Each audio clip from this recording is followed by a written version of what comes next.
Hello students, today our topic of discussion is meter bridge or slide wire bridge. So first of all, what is meter bridge?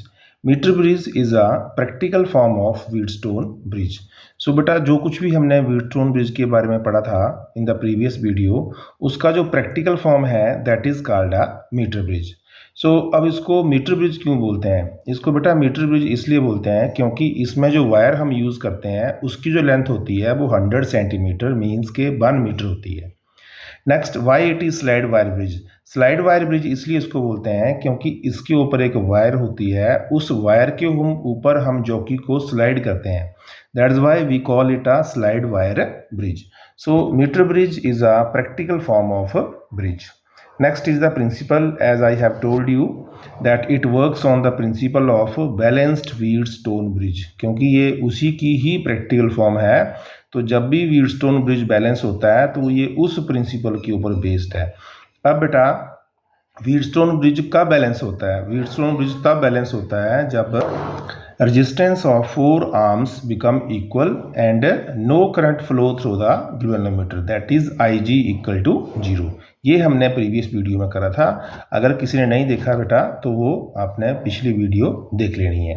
Next is purpose. Purpose मतलब अब metre bridge का क्या काम है? Metre bridge it is use to find the unknown resistance, मतलब ये unknown resistance find out करने के काम में आता है। अब बेटा ये है इसका डायग्राम, सर्किट डायग्राम, जिसमें हम इसको अननोन रेजिस्टेंस फाइंड करेंगे। आप देख लेना बेटा, यहाँ पे ये ए और बी जो है एक वायर है जो कि एक वुडन बोर्ड के ऊपर जो है वो फिक्स है। ये जो वायर है ये कॉन्स्टेंटन की या यूरेका की बनी होती है, ठीक है। तो अब ये जो वायर है इसकी लेंथ टोटल जो है वो 100 सेंटीमीटर है। इसके बेटा अब इस वुडन एंड के बेटा दोनों एंड पे कॉपर स्ट्रिप लगी है। एक कॉपर स्ट्रिप ये लगी है, एक कॉपर स्ट्रिप ये लगी है, और इन दोनों के बीच में एक और कॉपर स्ट्रिप लगी है ये। तो अगर ये 3 कॉपर स्ट्रिप लगी तो इनको लगाने के बाद हमारे पास 2 गैप बन गए। लेफ्ट गैप में हमने आर यानी कि रेजिस्टेंस बॉक्स लगाया बेटा, राइट गैप में हमने एक अननोन रेजिस्टेंस एस लगाया हुआ, ठीक है। मिडिल में पॉइंट सी से हमने गैल्वेनोमीटर और एक जॉकी लगाई है, एंड ए को हमने बैटरी और की के थ्रू कनेक्ट करा और बी से इसको कनेक्ट कर दिया। तो ये जो डायग्राम है बेटा इसको हमने प्रैक्टिकली दिखाया है, जो भी हमने कल किया था व्हीटस्टोन ब्रिज में। अब हम इसके बारे में बेटा लिखेंगे आगे। उससे पहले जो है ये आपको मैं बता दूं कि ये जो टॉपिक आपको है ये आपकी प्रैक्टिकल में भी है।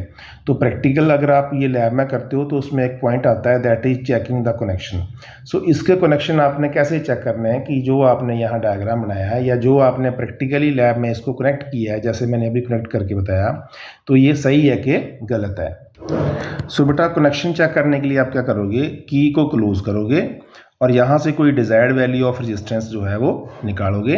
फिर जॉकी को एंड ए पे रखोगे, note down the deflection in galvanometer, let it be to the left side, मान लो कि वो लेफ्ट साइड में है। फिर क्या करेंगे, फिर जॉकी को उठाएंगे, बी पे रखेंगे, दूसरे एंड पे रखेंगे।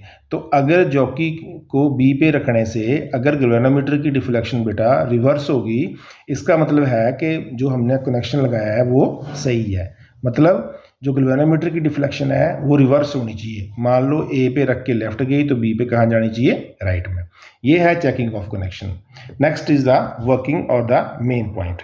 वर्किंग में मैं आपको पहले यहाँ पे डायग्राम में बेटा समझा दूँ। होगा क्या, देखो हम बेटा यहाँ पे की को क्लोज करेंगे और यहाँ से कोई डिजायर्ड वैल्यू ऑफ रेजिस्टेंस निकालेंगे। 1 ओम, 2 ओम, 3 ओम आपने बारी बारी से निकालना है। तो मान लो मैंने यहाँ से 1 ओम रेजिस्टेंस निकाला है, की मैंने क्लोज करी है, then we will find the null point on the wire, ठीक है।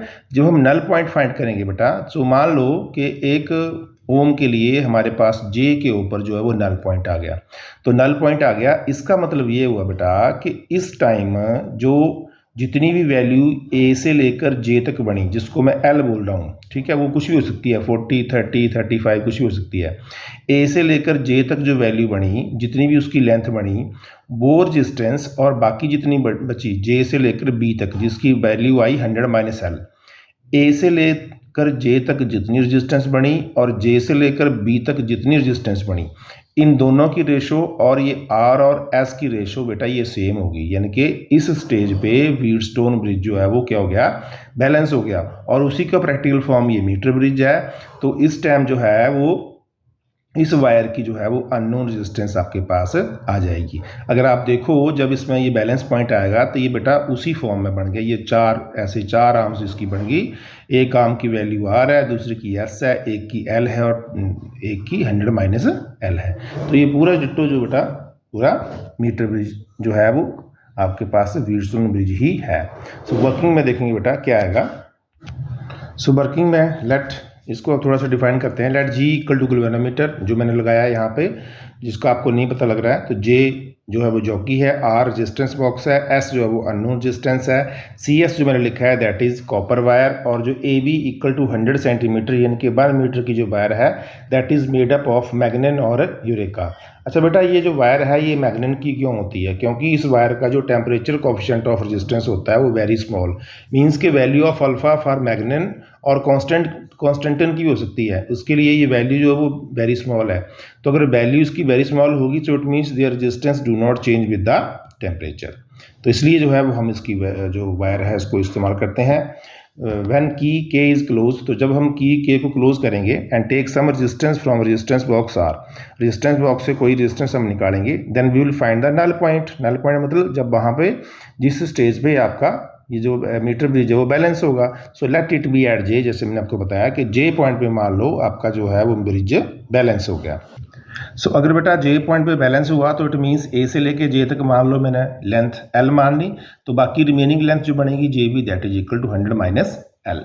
सो these lengths become equal in resistance. ये जो आपके पास लेंथ आएगी इनकी जो है वो रेजिस्टेंस किसके इक्वल आएगी? Equal to P and Q, जैसे मैंने अभी आपको बताया था, ठीक है। So at the balanced stage, जब भी ये हमारा ब्रिज जो है वो बैलेंस होगा, अगर हम इसको P मान लें, इसको हम Q मान लें, तो R और S आपके पास आ गई। तो जब भी बैलेंस स्टेज आएगी तो मेरे पास क्या आएगा? P over Q equal to R over S। और यहाँ बेटा S ही अननोन है तो S की वैल्यू आ गई आपके पास, S हम ऊपर ले जाएंगे, यहाँ पे आएगा Q over P into R, ठीक है।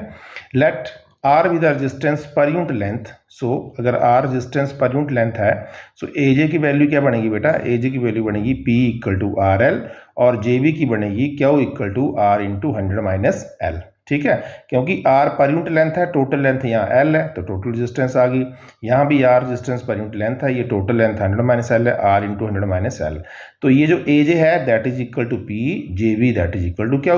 तो फार्मूला में बेटा पुट करेंगे P over Q equal to R over S में।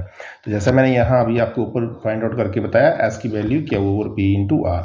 तो Q की वैल्यू यहाँ से भरेंगे S equal to R 100 minus L over R L into R, R से R बेटा कट जाएगा।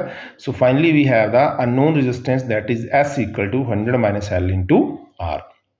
So in this way we will find the value of unknown resistance by using meter bridge. Thank you बेटा।